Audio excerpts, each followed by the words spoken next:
Alors que les populations se plaignaient des embouteillages et enclavements de certaines cités du pays, le chef de l'État lui pensait déjà à l'option de la création et modernisation de routes secondaires comme solution durable. Le mode de gestion participative du président de la République a permis le montage de toute une série de projets qui prennent corps au jour le jour. Ce mercredi, c'est sur la grande avenue Ngapama, communément appelée Terre Jaune, que Félix-Antoine Tshisekedi a donné le premier coup de gaz de tracteurs qui vont baliser près de 40 km de voirie dans la capitale.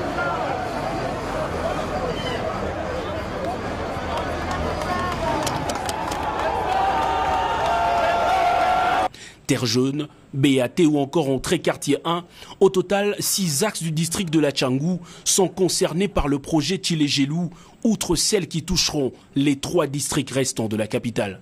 Bien avant le lancement des travaux, le gouverneur de la ville de Kinshasa, le vice-premier ministre des infrastructures ainsi que le directeur général de l'OVD ont donné de précisions sur ce projet initié par le président de la République et qui vise à réhabiliter et moderniser au-delà de Kinshasa une centaine de kilomètres de voirie dans les provinces du Kasaï, de l'Équateur et du Bandundu pour un financement public-privé de 138 millions de dollars.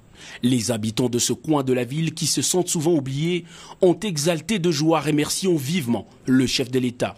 Il leur faudra 28 mois de patience pour voir des chaussées modernes traverser leur quartier. Cérémonie terminée, le garant de la nation qui a quitté la terre battue de Ngapama pour la 7e rue Lumete où l'attendait une autre cérémonie ne pouvait traverser la Tchangou sans faire un break sur le pont Djili qui s'est affaissé sur une partie sous la pression de dernières pluies. Le dynamisme transmis par le président de la République et ses collaborateurs a obligé à l'office de route d'entamer dès les premières heures d'après-dégâts des travaux sur cet ouvrage qui relie le district de la Tchangou au reste de Kinshasa. Quelques instructions aux responsables de structure à l'œuvre et le cortège présidentiel a poursuivi son parcours jusqu'à la 7e rue Limete. Dans un décor similaire à celui de Terre Jaune, l'assistance découvre un autre grand projet dit moderne qui vise lui aussi comme son intitulé la modernisation de plusieurs routes secondaires à grande importance et affluence. Ici, c'est près de 13 km de voirie à réhabiliter et moderniser sur la 7e, 9e, 12e, 13e, 15e et 18e rue avant d'entamer l'avenue Escort-Tangalima et une partie de la commune de Lemba. En 24 mois, l'Office de voirie et drainage s'est engagé à réaliser 13 de 26 km prévus dans ce projet financé par Equity Bank à hauteur de 18 millions de dollars. Le développement des infrastructures influe positivement sur le social de population et le chef de l'État le sait. Les Congolais croient en sa vision d'un Congo meilleur. Pas besoin de le prouver. La communion en témoigne.